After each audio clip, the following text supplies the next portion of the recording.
नमस्कार मित्रांनो, सोमवती अमावस्येच्या दिवशी फक्त एक वाटी दही भात पितरांना अर्पण केल्याने काय लाभ मिळू शकतात हे तुम्हाला माहीत आहे का? अनेक लोक हा छोटासा पण महत्त्वाचा उपाय करतात, पण त्यामागचे धार्मिक महत्त्व फार कमी लोकांना माहिती असते.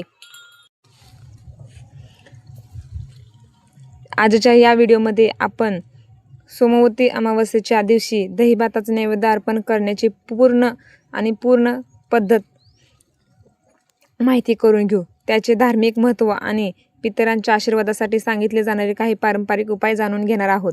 म्हणून हा व्हिडिओ शेवटपर्यंत नक्की पहा, कारण शेवटी मी एक असा सोपा उपाय सांगणार आहे जो अनेक कुटुंबांमध्ये पिढ्यानपिढ्या केला जातो. आणि तुम्ही हा नैवेद्य तयार करण्याच्या पूर्वी तुम्ही काय करायचे आहेत हे नीट ऐकून घ्या. सकाळी लवकर स्नान करा आणि शक्यतो पांढरी किंवा फिकट रंगाची वस्त्रे परिधान करा. घरातील देवघर आणि नैवेद्य ठेवण्याची जागा पूर्ण स्वच्छ करून घ्या. पितरांचे स्मरण करून दीप लावा. तांब्यात स्वच्छ पाणी घेऊन त्यात काळे तीळ टाका. पितरांच्या नावाने प्रार्थना करा आणि त्यांच्या आशीर्वादाची विनंती करा. त्यानंतर ताज्या दहीभाताचा नैवेद्य तयार करा. तर आपण नैवेद्य तयार करताना साधा पांढरा भात शिजवायचा आहे. त्यात तेल, मीठ काहीही टाकायचं नाही.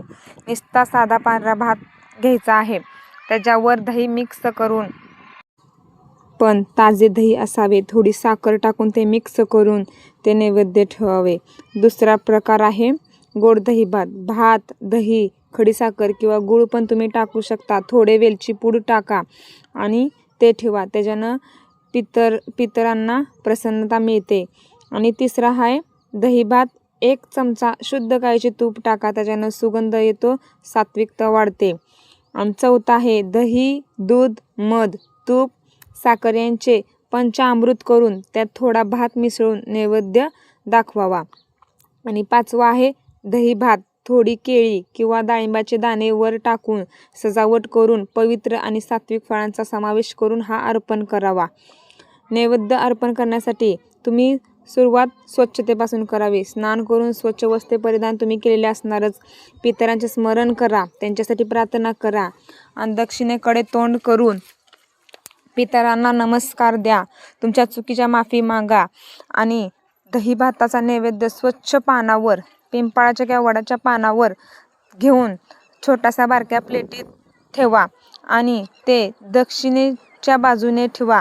आणि त्या दही भाताच्या कडेने थोडंसं हातात पाणी घेऊन असं गोल फिरवून नमस्कार करून ओम पितृभ्यो नमः हा मंत्र 11 वेळा किंवा 21 वेळा म्हणा.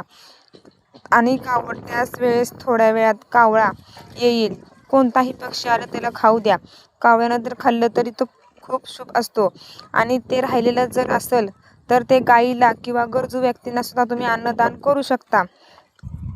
आणि हो, सोमवती अमावस्येला दही भातासोबत तीळ अर्पण, पिंपळ पूजन, शिवपूजन आणि अन्नदान केल्यास अधिक पुण्य प्राप्त होते.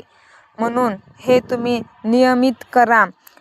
आणि हे तुम्ही गोष्ट प्रत्येक अमावस्याला केली तरी चालते, पण ही सोमवती अमावस्या जी आहे ही खूप महत्त्वाची आहे. या दिवशी तुम्ही ही पूजा केल्यामुळे, हा नैवेद्य दाखवल्यामुळे तुम्हाला प्रसन्नता प्राप्त होती. तुमचा पितृदोष कमी होऊ शकतो किंवा पूर्णसुद्धा नष्ट होऊ शकतो. तर चुकूनही तुम्ही हे करायचे विसरू नका. आणि तुम्ही म्हणसाल हा पितृदोष काढण्यासाठी हाच दिवस का छान आहे, तर या दिवशी केलेली पूर्ण पूजा अधिक पुण्यदायी मानली जाते. या दिवशी श्रद्धेने पितरांना तर्पण, दान आणि नैवेद्य अर्पण केल्यामुळे पितरांचे आशीर्वाद मिळतात. तुम्हाला कधीच तुमच्यावर कोणते संकट येणार नाही, कोणतेही वादविवाद होणार नाही. त्यांच्या आशीर्वादाने तुमचं सर्व काही चांगलं होईल. म्हणून तुम्ही या दिवशी पितरांची पूजा करून दही भाताचा नैवेद्य ठेवावा. दही भात हे खूप महत्त्वाचे आहे. तुम्ही हे केल्यास तुमचा पितृदोष 100% दूर होऊ शकतो. आणि हो, पितरांच्या स्मरणार्थ शांतपणे प्रार्थना करणे हे एक महत्त्वाचे आहे. आणि मित्रांनो, सोमवती अमावस्येच्या दिवशी श्रद्धेने अर्पण केलेला दही भात हा केवळ एक नैवेद्य नसून आपल्या पूर्वजाप्रती कृतज्ञतेचा भावना व्यक्त करण्याचा एक पवित्र मार्ग मानला जातो. या दिवशी पितरांचे स्मरण, तीळ अर्पण, दान आणि दही भाताचे नैवेद्य यांना विशेष महत्त्व दिले जाते.